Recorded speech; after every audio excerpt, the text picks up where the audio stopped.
여러분 안녕하십니까? 뉴스데스크 제주입니다.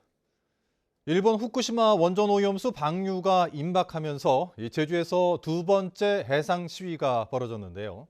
어민들과 시민사회단체는 항일운동 성지인 조천 앞바다에서 우길기를 포위하는 이순신 장군의 명량해전을 재현했습니다.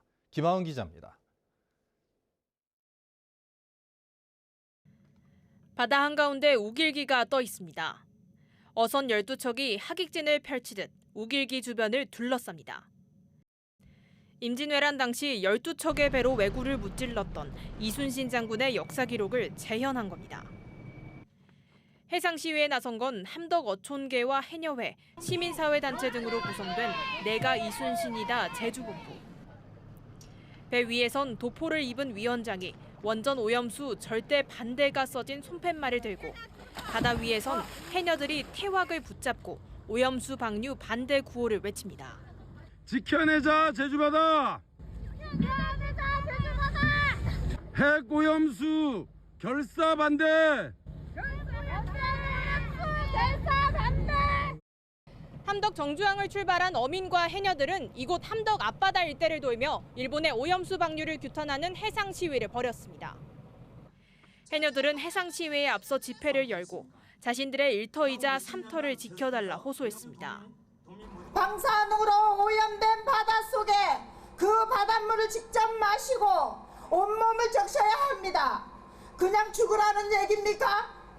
어민들은 오염수 방류로 인한 피해가 수산업에만 국한되지 않을 것이라고 경고했습니다. 제주의 해녀들은 목숨과도 직결되는 문제이고 수산업, 제주관광산업 등은 물론 제주 도민 모두가 제주 바다를 떠나야 할 수도 있는 끔찍한 테러입니다. 제주에서 시작한 원전 오염수 방류 규탄 시위는 목포, 여수, 서울 등 전국 곳곳을 돌며 릴레이 형식으로 진행될 예정입니다. MBC 뉴스 김하은입니다. 쇼핑센터 천장 붕괴 사고에 대한 본격적인 원인 조사가 시작되는데 이 부실공사 정황과 의혹이 잇따르고 있습니다. 상인회는 에어컨 설치 공사에 문제가 있었다는 반면 제주시는 8년 전에 상인회가 진행한 이 천장 보수 공사가 문제라며 이 사고 원인을 두고 제주시와 상인회의 책임 공방으로 번지고 있습니다. 이따금 기자가 보도합니다. 무너져 내린 천장 아래로 상점 물건들이 어지럽게 뒤엉켜 있습니다. 경찰과 국과수 감식반이 사다리 위에 올라가 천장 내부를 샅샅이 살핍니다. 쇼핑센터 천장 붕괴 사고 원인을 밝히기 위해 정밀 감식을 벌이는 겁니다. 사고 원인에 대해서는 부실공사 의혹 제기가 잇따르고 있습니다. 지난달 21일 사고가 난 1층보다 일찍 공사를 마친 3층에서 에어컨 배선 공사가 잘못돼 물이 샜다는 겁니다. 3층에는 물이 넘쳐나서 천장을 뚫고 밤새도록 이제 물을 받으면서 퍼냈고요. 임의대로 쓰이지 않는 관에다 연결을 함으로써 물이 누수 현상이 일어났습니다. 이게 1층과 전혀 관계가 없다고는 볼 수가 없는 거라고 저는 생각이 되어집니다. 공사를 발주한 제주시는 이번 에어컨 설치 공사에는 문제가 없었다며 8년 전 상인회가 진행한 천장 보수 공사를 사고 원인으로 돌렸습니다. 당시 석고보드를 철거하지 않고 덧댐 공사를 해 무게가 2배로 늘었고 나사못을 제대로 박지 않아 무너졌다는 겁니다. 저 보이세요? 탁하자고? 저 공사하는 게 지금 시방에 안 맞는 거예요. 그냥 나사못으로 그냥 법에 나온 거 법에. 근데 지금 법 시행대로 안 된 거라. 이거는 뚝 하면 떨어져 버리는 거잖아요. 그러나 쇼핑센터 상인들은 보수공사 이후 몇 년 동안 아무런 일이 없었다며 최근 제주시의 에어컨 설치 공사가 문제라는 입장. 천장 붕괴 사고가 상인회와 제주시의 책임 공방으로 번지면서 경찰 수사 결과에 관심이 쏠리고 있습니다. MBC 뉴스 이따금입니다. 최근 제주 지역 부동산 경기가 침체되면서 미분양 아파트가 속출하고 있는데요. 일부 미분양 아파트는 엘리베이터가 중단되거나 관리사무소가 문을 닫는 등 이 기본적인 관리조차 되지 않아 애꿎은 주민들이 피해를 입고 있습니다. 조인호 기자입니다. 서귀포시 안덕면의 한 아파트입니다. 준공된 지 2년이 지났지만 120세대 가운데 27세대만 분양됐고 15세대는 임대로 살고 있습니다. 그런데 며칠 전부터 갑자기 아파트 승강기가 멈춰버렸습니다. 승강기 점검 요금을 8개월 동안 내지 않자 승강기 유지 보수업체가 운행을 중단시킨 것입니다. 아파트 관리사무소도 문을 닫아버렸습니다. 미분양 주택의 관리비는 아파트를 지은 시행사가 내왔는데 1년 가까이 내지 않자 시행사와 계약을 맺었던 관리사무소가 운영을 포기하고 철수한 것입니다. 운영을 해야 되는 부분에서 마이너스가 나서 지금 5천만 원이 넘는 돈이 마이너스예요. 근데 제가 대출을 받아서 메꾸고 했는데 세금 의심 때문에 저도 더 이상은 할 수가 없잖아요. 지금 파산 절차 밟고 있는 상황에서 그만큼 어려운 상황에서 뭐 돈 있으면 뭐 얼마든지 하겠지만 지금 다 뭐 망해갖고 뭐 아무것도 없는 상황에서 뭘 어떻게 합니까? 주민들은 조만간 전기와 수도도 끊길 수 있는 데다 임대 보증금도 돌려받지 못할까 봐 걱정이 태산입니다. 분양받은 사람들 입장에서는 다 나쁜 거죠, 이 사람들이. 왜 그러면 줄 돈 안 주고 이렇게 돼서 이렇게까지 상황을 끌어왔냐. 그냥 분양받은 분들 아니면 세입자분들이 인질인 거죠. 자기네들 싸움에. 문제는 이 같은 미분양 아파트들이 제주 도내 곳곳에 속출하면서 주민들의 피해로 이어질 수 있다는 것입니다. 제주 지역 미분양 아파트는 지난해부터 급증하면서 최근에는 2,000호에 육박해 역대 최고 기록을 경신하고 있습니다. 최근 분양된 아파트들도 입주자를 구하지 못해 줄줄이 미분양 사태를 빚고 있어 아파트 미분양 문제는 당분간 골칫덩어리가 될 것으로 보입니다. MBC 뉴스 조효입니다. 생활체육 지도자들이 근무 시간에 폭행 사건을 일으키는 등 제주시 체육회 내부에서 벌어지고 있는 논란을 보도해 드렸는데요.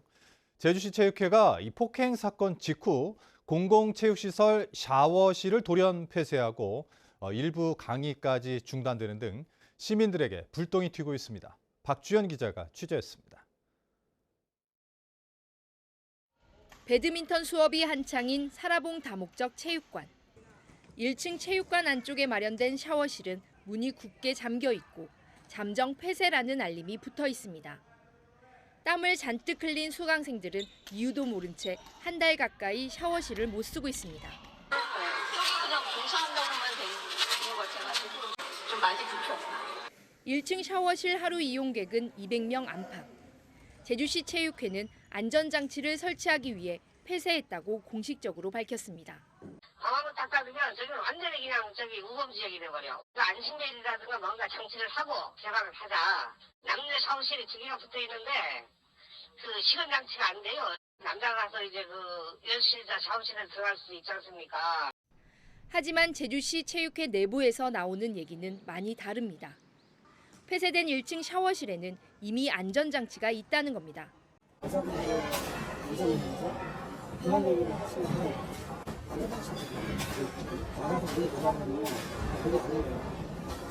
샤워실이 갑자기 폐쇄된 건 지도자 간 폭행 사건이 있고 나서 나흘 만.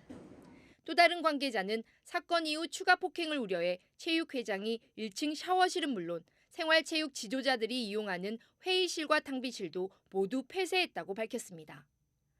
강의 프로그램 운영도 차질을 빚고 있습니다. 폭행에 연루된 생활체육 지도자가 병가를 내면서 한 달 가까이 수업이 중단된 겁니다. 수강생들은 대체 강사라도 보내달라고 제주시 체육회에 여러 차례 민원을 넣은 상황. 선생님이 오셔가지고 음악만 틀어줘도 그게 되게 힘이 나거든요. 항상 선생님 기다리고 있어요, 지금. 불편하지요, 우리는. 선생님이 안 계신 데서 운동하려면. 생활체육 지도자끼리 폭행 사건에 대해 체육회 안에서 조치가 제대로 이루어지지 않았다며 도지사에게 대책을 요구하는 내용까지 도청 홈페이지에 올라왔습니다. 하지만 위탁기관이자 관리감독의 주체인 제주시는 개인 간의 다툼이라며 선을 그었습니다. 직원들이 개개인에 대한 어떤 분쟁이라든가 그런 것까지 관리하기에는 좀 어려운 부분이 있어요. 결과가 나오면 우리가 할 수 있는 범위가 뭔지 다시 한번 검토해야죠. 한 달 가까이 시설 일부가 폐쇄되고 강의에 차질을 빚으면서 시민들의 불편이 커지고 있지만 제주시는 대책 마련도 없이 손을 놓고 있습니다. MBC 뉴스 박주연입니다. 더불어민주당 김한규 의원이 원희룡 국토교통부 장관을 향해 총선 대결을 제안했습니다. 김한규 의원은 페이스북에 체급이 한참 위인 이재명 대표와 붙지 말고 제주시 을로 와서 한판 붙자며 제주도당에서도 출마를 원하니 결단만 내리라는 글을 올렸습니다. 원희룡 장관은 김건희 여사 특혜 의혹은 민주당의 선동이라며 이재명 대표와 붙자고 제안했는데 허용진 국민의힘 제주도당 위원장은 원희룡 장관을 제주에 보내달라고 김기현 대표에게 요청했다고 밝혔습니다. 국민의힘 차기 제주도당 위원장에 허용진 현 도당 위원장이 단독 입후보했습니다. 이에 따라 차기 도당 위원장 선출을 위한 도당 대회는 생략되고 제주도당 운영위원회에서 선출 절차를 거치게 됩니다. 도당 위원장 임기는 1년이며 국민의힘은 허용진 위원장 체제로 내년 총선을 치르게 됐습니다. 정부가 연체율이 10%를 넘는 새마을 금고 30곳에 대한 특별검사에 들어간 가운데 제주에서는 대상 금고가 없는 것으로 알려졌습니다. 새마을금고 중앙회 제주본부는 도내 42개 새마을 금고 가운데 연체율이 10%를 넘는 곳은 없으며 고객 예금은 모두 안전하게 보장된다고 밝혔습니다. 하지만 전국적으로 새마을 금고에 대한 건전성 우려가 제기되면서 제주에서도 수억 원에서 수십억 원씩 예금을 인출하는 사례가 나타나고 있습니다. 제주에너지공사가 도지사의 승인 없이 복리 후생 규정을 강화한 것으로 드러났습니다. 제주도 감사위원회는 에너지공사가 직원 주택 지원비를 매월 최대 50만 원에서 100만 원으로 늘리는 등 복리 후생 규정을 개정하면서 도지사의 승인을 받지 않아 조례를 어겼다며 기관 경고하라고 제주도에 요구했습니다. 또 풍력발전기 40기 가운데 24기가 10년이 지나 가동률이 떨어졌다며 장기적인 보강 계획을 세우라고 통보했습니다. 출생 미신고 아동에 대한 전수조사가 이루어지는 가운데 제주에서는 6명에 대한 소재 파악이 진행 중인 것으로 확인됐습니다. 제주도는 2018년 제주에서 출생한 뒤 서울 지역 시설에 맡겨진 아동 등 7명에 대한 소재를 파악해달라고 경찰에 의뢰했고 이 가운데 1명은 소재가 확인돼 종결 처리됐다고 밝혔습니다. 경찰은 친모 등을 상대로 사실관계를 확인 중이며 제주도는 현재 다른 시도 등으로부터 넘겨받은 출생 미신고 아동을 포함해 모두 19명을 조사하고 있습니다. 제주도와 한화 시스템이 우주산업 육성을 위한 업무 협약을 맺었습니다. 협약에 따라 두 기관은 우주산업 생태계 조성과 민간 우주산업 인프라 구축, 위성정보 활용 서비스 활성화와 우주 분야 선도 인력 양성 프로그램 등을 추진할 계획입니다. 또 한화 우주센터를 제주에 설립해 소형 위성을 생산한 뒤 해외에도 수출하기로 했습니다. 제주도가 2025년 에이펙 정상회의 제주 유치를 위해 추진 준비 단장을 행정부지사로 격상하고 본격적으로 유치전에 나섭니다.